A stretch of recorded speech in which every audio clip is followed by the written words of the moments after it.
जी हाँ, नमस्कार। News letter के साथ हाजिर हूँ मैं, राकेश रंजन। एक फिल्म का डायलॉग काफ़ी मशहूर हुआ था, जिनके घर शीशे के होते हैं वो दूसरे के घरों पर पत्थर नहीं फेंका करते। सियासत है, सियासत में कहने को कुछ होती है, करने को कुछ बातें होती है। तो नेता भी कहते रहते हैं, पहले क्या कहा अब क्या कह रहे हैं, तो उसमें कुछ तुलना जैसी कोई बात नहीं होती है। ज़रूरत के हिसाब से वे चीज़ों को भूलते हैं, याद रखते हैं, बोलते हैं। अभी बिहार में प्रतिपक्ष के नेता लालू प्रसाद की उम्मीद, लालू प्रसाद के पुत्र पूर्व उप मुख्यमंत्री तेजस्वी यादव ने नीतीश कुमार पर हमला बोलते हुए डीके टैक्स की चर्चा कर दी। डीके टैक्स की चर्चा करते हुए उन्होंने जो आरोप लगाए, आरोप नया नहीं था। आरोप रिटायर नौकरशाहों के सहारे शासन चलाने का, आरोप इस बात का कि चंद मुट्ठी भर नौकरशाह सूबे को हाँक रहे हैं। नीतीश कुमार उन नौकरशाहों के कब्जे में हैं। यूँ कहें कि नौकरशाहों ने उन्हें बंधक बना रखा है और नीतीश कुमार को जो कहा जाता है वह सुनते हैं। मतलब सूबे में नीतीश कुमार सिर्फ चेहरा है, सियासत के चेहरा भी कोई और हैं और शासन के चेहरा भी कोई और हैं, जो पर्दे के पीछे से संचालित करते हैं। तेजस्वी यादव ने कह दिया कि नीतीश कुमार सीमित सोच और दिशा वाले कूपमंडूक नेता हैं, उन्हें जो अधिकारी बता देते हैं वहीं सही लगता है। कहते हुए तेजस्वी, आपको याद होगा कि नीतीश कुमार के साथ सरकार में रहे हैं। नीतीश कुमार मुख्यमंत्री थे तो तेजस्वी उप मुख्यमंत्री थे। चूँकि अलग हैं तो फिर कुछ भी कहने की छूट है तो कह रहे हैं। उन्होंने यह भी कह दिया कि नीतीश कुमार उस जालसाज डॉक्टर की तरह है जो मोटी रकम वसूल कर स्वस्थ आदमी को भी अपने सनक वाली इंजेक्शन लगाकर बीमार बना देता है, मरणासन अवस्था में पहुंचा देता है। थके हुए मुख्यमंत्री ने रिटायर्ड अधिकारियों के साथ मिलकर बिहार के युवाओं की आशाओं को निराशाओं में बदल दिया है। विज्ञापनों के माध्यम से सैकड़ों करोड़ झूठे प्रचार पर फूंक रहे हैं। बिहारियों के जीवन को आबाद करने की बजाय उसे बर्बाद कर दिया। बिहार की प्रगति को दुर्गति की अग्नि में झोंक दिया। नीतीश कुमार चूँकि चुनावी वर्ष है तो अभी प्रगति यात्रा पर है, तो तेजस्वी ने उनकी प्रगति यात्रा को कह दिया कि यह प्रगति यात्रा नहीं, दुर्गति यात्रा है। जब बिहार की बातें होती है और बिहार की बातें जब खास तौर पर होती है तो फिर लालू राबड़ी राज की चर्चा होती है। 90 से शुरू करेंगे तो अब तक राबड़ी, नीतीश और एक बार कुछ समय जीतन राम मांझी मुख्यमंत्री की कुर्सी पर आसीन रहे। 35 वर्ष का वक्त है। 2005 से नीतीश कुमार भाजपा साथ मुख्यमंत्री की कुर्सी पर हैं। इस बीच 2 बार लालू प्रसाद के साथ गए और उनके साथ मिलकर सरकार बनाई। तो जो वक्त है 2005 से लेकर जो अभी 25 है, मतलब 20 वर्षों का, तो उसमें जोड़ करके जो है लालू जी के साथ का भी नीतीश कुमार का शासन है। तेजस्वी ने बातें जो भी कही कुछ नई बातें नहीं हैं। बिहार की बर्बादी की बातें, तो बिहार की बर्बादी में लालू राबड़ी राज का अपना योगदान है, वह तो नीतीश कुमार भी बार बार दोहराते रहते हैं। कभी बात जंगल राज की होती थी तो भाजपा ने जब नीतीश के साथ मिलकर सरकार बनाई तो उसने इस राज को मंगल राज का नाम दिया। नीतीश कुमार चूंकि लालू राबड़ी राज को कुशासन कहते थे तो उन्होंने उन्हें सुशासन का नाम दिया और खुद सुशासन बाबू के नाम से प्रसिद्ध हैं। तो बातें नहीं यह हुई कि तेजस्वी ने डीके टैक्स का नाम दिया, कहा कि डीके टैक्स बिहार में चल रहा है। अभी देश में तरह तरह के टैक्स हैं, सरकारी स्तर पर लगाए जाते हैं, इनकम टैक्स, सेल टैक्स, बहुत बहुत टैक्स है, लेकिन ये डीके टैक्स स्वाभाविक है, या कोई आधिकारिक टैक्स नहीं है, सरकारी स्तर पर लगाए जाने वाला टैक्स नहीं है। तो इस तरह के टैक्स की चर्चा पहले भी हुई थी जब नीतीश कुमार की सरकार में आरसीपी सिंह पूर्व IAS खासम खास हुआ करते थे, नीतीश कुमार की पार्टी के राष्ट्रीय अध्यक्ष भी रहे। तो उस समय भी एक आरोप लगा था कि बिहार में आरसीपी टैक्स चल रहा है। तो चूंकि आरसीपी सिंह नाम है रामचंद्र प्रसाद सिंह, तो मान लिया गया कि आरसीपी टैक्स का मतलब वही रामचंद्र बाबू से जुड़ा हुआ है। रामचंद्र बाबू नहीं है, रामचंद्र बाबू को भी अपनी ताकत का कुछ ज़्यादा गुमान हो गया था, तो नीतीश कुमार ने उनकी छुट्टी कर दी। वे बहुत भाजपा में गए थे, भाजपा ने भी बहुत मान आदर किया था, सम्मान किया था, और फिर अभी कहाँ है, नहीं है, बीच बीच में आते हैं। तो लेकिन कुल मिलाकर सच्चाई यही है कि आज के तारीख में वे हाशिए पर है। उन्हें राजनीतिक पुनर्जीवन मिलेगा कि नहीं, उनकी पुनर्जीवन पाने की जो कोशिशें हैं वो अभी एक अलग सवाल है। लेकिन बहरहाल जो डीके टैक्स की बात है, तो इसे डिकोड करने की कोशिश की जा रही है विभिन्न स्तरों पर। कई तरीके से नाम जोड़े जा रहे हैं, निष्कर्ष पर पहुंचने की कोशिश की जा रही है। लेकिन जब तेजस्वी ने डीके टैक्स की बात कही तो नीतीश कुमार की तरफ से, मान लीजिए चूंकि सरकार में मंत्री हैं, नीतीश कुमार के खासम खास में गिने जाते हैं अशोक चौधरी, तो वे हमलावर हुए और उन्होंने पलटवार किया। आज ही पलटवार किया है, चूंकि कल की बात थी तो जवाब आज आया है। उन्होंने एक बार जो परंपरागत तरीके से होता है, स्वाभाविक है कि जब तेजस्वी पर हमला बोलना है तो हमला किस तरीके से बोला जाएगा, तो फिर आधार वही राबड़ी, लालू राबड़ी का शासनकाल बनेगा और बातें वही होंगी। तो अशोक चौधरी ने कह दिया कि लालू यादव और तेजस्वी यादव चरवाहा विद्यालय वाले हैं जिनके राज में मामा टैक्स और साला टैक्स चलता था। तो मैंने जो शुरुआत की थी कि जिनके घर शीशे के होते दूसरे के घर पर पत्थर नहीं फेंका करते, तो मतलब उसका मजमून यह है कि अगर आपका घर शीशे का है और आप दूसरे के घर पर पत्थर फेंकते हैं तो उम्मीद करिए कि वह पत्थर अगर वापस पलट कर आपकी ओर फेंका जाए तो आपके लिए भी खतरा है, अभी इत्मीनान नहीं है, सुरक्षित नहीं है। तो बातें ऐसी हो गई, डीके टैक्स से बात चली, तो जब पलटवार हुआ, जवाब आया तो मामा टैक्स साला टैक्स हो गया। जब मामा साला टैक्स की बात आई तो इसे भी डिकोड करने की कोशिश स्वाभाविक तौर पर हुई, और बहुत मुश्किल नहीं रहा कि बातें किन के बारे में कही जाती है। लालू प्रसाद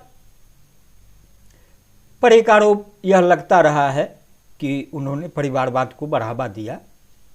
तो स्वाभाविक है, यह कोई आरोप नया नहीं है और यह आरोप तकरीबन सभी नेताओं पर चस्पा होते हैं। नीतीश कुमार पर अभी यह आरोप नहीं लग रहा है, नहीं लगता है, उन्होंने अपने परिवार से किसी को आगे नहीं बढ़ाया है।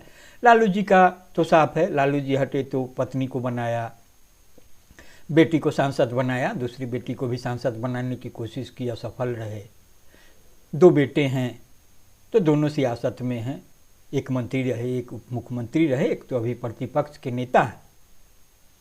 लेकिन लालू राबड़ी शासनकाल में जो चर्चा हुई थी उस चर्चा के केंद्र में रहे थे लालू प्रसाद के ससुराल पक्ष के लोग। कहा गया कि लालू प्रसाद ने परिवार के लोगों को, यानी पितृपक्ष के लोगों को उतना आगे नहीं बढ़ाया। जिस भाई ने भी उनकी मदद की उनको भी नज़रअंदाज किया। बात अलग है कि जो पशुपालन विभाग में काम करने वाले उनके भाई साहब थे, उनके लड़के भी यदा कदा चर्चा में रहे। लेकिन उनका उतना प्रभाव नहीं दिखा। यह है कि उछल कूद करने के सरीखे रहा। लेकिन ससुराल पक्ष की जो बात रही तो उसमें लालू यादव के 3 सालों के नाम, उसमें साधु यादव, सुभाष यादव का नाम सर्वाधिक रहा। प्रभुनाथ यादव भी थे, उन्होंने भी कोशिश की लेकिन उनका उतना प्रभाव नहीं दिखा, वर्चस्व नहीं दिखा। लेकिन जो सुभाष और साधु हुए, पहले नौकरी देने की बात, फिर उनको विधान परिषद भेजने की बात, फिर सांसद बनाने की बात, बहुत प्रभावशाली रहे वो। और कहा जाता है कि उनके मनमर्जी को जो है चुनौती देना बहुत मुश्किल बात थी। तो ये जो टैक्स हो रहा है, मामा टैक्स, साला टैक्स, तो स्वाभाविक है कि कहा गया कि वही साधु सुभाष की बात हो रही है। यह बात अलग है कि जब लालू राबड़ी का राजनीतिक अवसान एक तरीके से होने लगा और जब लगा कि अब दूर हो गए हैं और उनकी वापसी बहुत अब आसान नहीं है, इसी तरह से आना जाना किसी तरीके से जोड़ तोड़ से लगा रहेगा, तो साधु सुभाष भी बहुत दूर चले गए।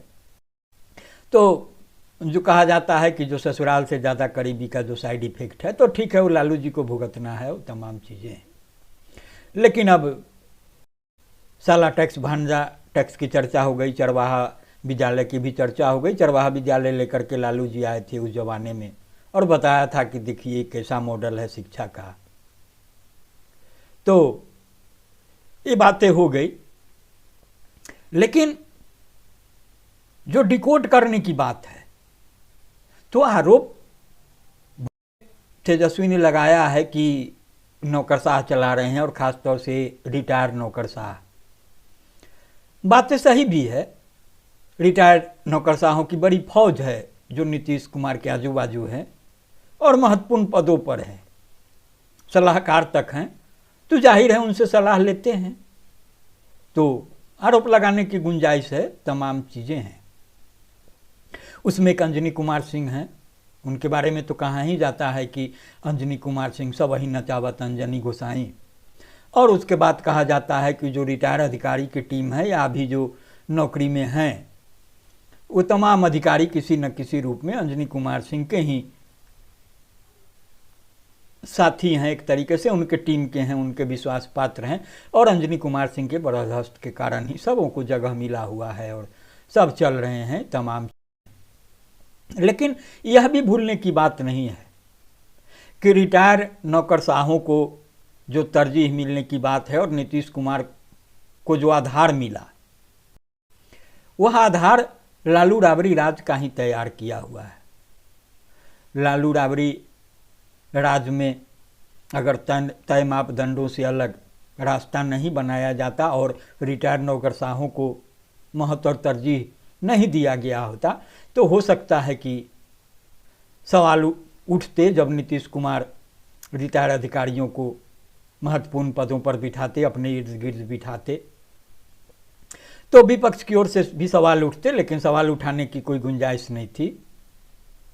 तो मुकुंद प्रसाद होते थे, उनके बारे में भी आपको बता दूंगा कि मुकुंद प्रसाद है, बात 2002 की है। मुकुंद प्रसाद राबड़ी देवी के मुख्य सचिव रहे थे। तो जब वे रिटायर हो गए तो चूँकि काफ़ी विश्वास थे मुकुंद बाबू के नाम से, कहते मुकुंद बाबू की ही चलती थी, तो एक पद क्रिएट किया गया सचिव का और रिटायरमेंट के बाद मुकुंद बाबू को राबड़ी देवी का प्रधान सचिव बनाया गया।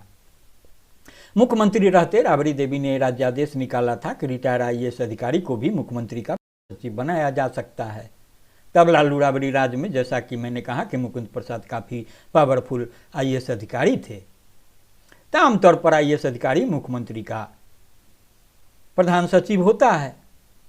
तो अभी जो डीके तक जो बात पहुंच रही है, वो डीके को स्पष्ट करने की कोशिश करेंगे कि आखिर डीके कौन है। डीके टैक्स वाले डीके, जैसे आरसीपी टैक्स वाले आरसीपी थे। तो नीतीश कुमार ने राबड़ी राज्य के उसी राज्यादेश का सहारा लिया और दीपक कुमार नाम के आईएएस को प्रधान सचिव बनाया और अनिश्चित काल तक उस पद पर नियुक्त कर दिया गया। तो तो ये टाइम बॉन्ड अपॉइंटमेंट नहीं है। तो ये जो दीपक कुमार हैं, ये दीपक कुमार 1984 बैच के IAS अधिकारी हैं। 1 जून 2018 को नीतीश कुमार ने मुख्य सचिव बनाया था। मुख्य सचिव के तौर पर दीपक कुमार का कार्यकाल फरवरी 2020 तक कहीं था, मगर 2 बार एक्सटेंशन के बाद उनका कार्यकाल 28 फरवरी 2021 तक हो गया। और जी अंजनी कुमार सिंह का मैंने नाम लिया तो दीपक कुमार से पहले अंजनी कुमार सिंह मुख्य सचिव थे। अंजनी कुमार के रिटायर होने के बाद नीतीश कुमार ने मुख्यमंत्री के सलाहकार के तौर पर नियुक्त कर लिया। तो नीतीश कुमार चाहते थे कि दीपक कुमार को तीसरी बार एक्सटेंशन मिल जाए, लेकिन इसमें दिक्कत क्या हुई कि केंद्र ने अड़ंगा लगा दिया, कहा कि नहीं, हम इसको मंजूरी नहीं देंगे भैया, अब ऐसा नहीं चलेगा। तो नीतीश कुमार ने काट खोजी और काट निकाली। वही राबड़ी देवी के राज का राबड़ी सरकार का जो राज्यादेश था, तो दीपक कुमार को CM हाउस में ही एडजस्ट कर लिया। तो बात इतनी थी। तो ये दीपक कुमार की बात हो गई। तो दीपक कुमार मुख्य सचिव के पद से रिटायर हुए, मुख्यमंत्री के प्रधान सचिव बन गए। और माना जा रहा है, जैसा कि स्वाभाविक है, जिस तरीके से मुकुंद बाबू थे तो बिहार के पॉलिटिकल और ब्यूरोक्रेसी लॉबी में यह पद काफ़ी महत्वपूर्ण माना जाता है। तो है, उनका भी वहाँ प्रभाव है। एक चंचल कुमार का भी नाम आता है, दूसरे IAS थे, तो पहले से ही इस पद पर तैनात रहे। तो इस तरीके से बातें आगे बढ़ी और दीपक कुमार शासन के केंद्र में रहे, चर्चा के केंद्र में रहे। तो दीपक कुमार और जो अंजनी कुमार की बात की, अभी चंचल कुमार की बात की, तो ये कोई नई बात नहीं है। नीतीश कुमार को IAS अधिकारियों पर भरोसा रहा है, कई टीम रही है, कई नाम हैं, तो उसमें काफ़ी करीबी जो हैं और नीतीश कुमार उन पर ज़्यादा भरोसा करते हैं। आपने देखा होगा जो RCP टैक्स हुई, तो जो RCP सिंह हैं उनके बारे में भी बताया था कि IAS अधिकारी रहे थे। तो IAS अधिकारी, जो रिटायर IAS अधिकारी RCP सिंह थे, तो कभी नीतीश कुमार जब रेल मंत्री थे तो उनके सेक्रेटरी होते थे। तो रिटायरमेंट के बाद तो उनको इतना तरजीह दिया और इनका मानना कि उनको अपनी पार्टी का राष्ट्रीय अध्यक्ष तक बना दिया गया था। तो जब नीतीश कुमार मुख्यमंत्री थे तब से, मतलब 1992 बैच के IAS अधिकारी चंचल कुमार उनके साथ जुड़े हुए हैं। चंचल कुमार नीतीश कुमार के खास ब्यूरोक्रेट्स में शामिल हैं। उसके बाद एक अमीर सुबहानी का भी नाम आता है। 1987 बैच के अमीर सुबहानी 10 साल से ज़्यादा वक्त तक जो है गृह सचिव के पद पर तैनात रहे। और अमीर सुबहानी को भी, जो अंजनी कुमार के बारे में मैंने कहा कि सबही गोता नचावत अंजनी गोसाई, तो उनके वो भी भरोसेमंद खासम खास हैं। एक और नाम आता है जो खासम खास माने जाते हैं, वह है 1989 बैच के IAS अधिकारी आनंद किशोर। आनंद किशोर जो है आपको बिहार बोर्ड के भी अध्यक्ष वगैरह रहे हुए हैं, तमाम चीज़ें हैं। नीतीश कुमार उन पर काफ़ी भरोसा करते हैं। एक IAS अधिकारी 1991 बैच के हैं, उपरते अमृत भी हैं, तो उनको भी बहुत इंफ्रास्ट्रक्चर से जुड़े जो काम थे उनका प्रोजेक्ट दिया गया था, उसका इंचार्ज बनाया गया था। तो इस तरीके से जो एक सूची बनती है नीतीश के खासम खास अधिकारियों की, वो चाहे सेवा में हो या रिटायर हो, जो उनके आजू बाजू हैं और महत्वपूर्ण निर्णय लेने वाले पदों पर है, तो उसमें एक दीपक कुमार भी हैं। तो ले देकर जो डिकोड करने की बात है और बातें पहुँचती है, तो भले तेजस्वी ने कहा है कि वे इसका खुलासा भी करेंगे, नाम भी लेंगे, बताएंगे कौन है। तो जहाँ तक मेरा अनुमान है और एक जो पत्रकारिता का नज़रिया है, जो मैंने देखा है कुछ, तो उसके हवाले से कि आप यकीन मानिए कि यह हमला जो है दीपक कुमार पर ही है, और जो DK टैक्स की बात कही जा रही है वह दीपक कुमार टैक्स ही है। तो बहरहाल तेजस्वी जब खुलासा करेंगे तो करेंगे, तब अंतिम रूप से जो मैंने डिकोड किया है इसको, इस पर भी मुहर लग ही जाएगी। और मुझे यकीन है कि मुहर नहीं लगने का कोई सवाल भी नहीं है। तो बहरहाल चुनावी वर्ष है। लालू प्रसाद ने दरवाजे खोले थे नीतीश कुमार के लिए, जब लगा था कि नीतीश कुमार पलटना चाहते हैं और वे जो है भाजपा के साथ असहज महसूस कर रहे हैं। लेकिन जब नीतीश कुमार ने पलटने से मना कर दिया, कहा कि 2 बार गलती हो गई, अब हम नहीं पलटना चाहते हैं, तो फिर तेजस्वी हमलावर हैं। स्वाभाविक है, जब कुछ उनसे लेना देना नहीं है, जब उम्मीद नहीं है कि आ जाते चाचा, तो फिर चाचा मुख्यमंत्री होते तो कम से कम हम उप मुख्यमंत्री तो हो ही जाते। और ऐसे भी चाचा ने कहा था कि अब तो भतीजा ही मेरा सब कुछ है, भतीजे को ही आगे बढ़ाएंगे। अब यह अलग बात है कि ना वो चाचा भतीजा के साथ आ रहे हैं तो भतीजा को कहाँ से आगे बढ़ाएंगे। और उधर एनडीए में भी उड़े हुए हैं भाई, मुख्यमंत्री को लेकर के भाजपा कह रही है कि भैया इनको अब चलता करो, बहुत ढो लिया, और वहाँ के मुख्यमंत्री से हटाओगे तो फिर बात नहीं बनेगी। तो इस तरीके की बात है। तो अभी इस तरीके से बातें और भी होती रहेगी, आरोप प्रत्यारोप होते रहेंगे। तो बहरहाल आप इसे संजीदगी से सुने गुने, लाइक भी करिएगा, शेयर भी करिएगा। मेरा आग्रह है कि प्रतिक्रिया देना नहीं भूलिएगा। तो नमस्कार।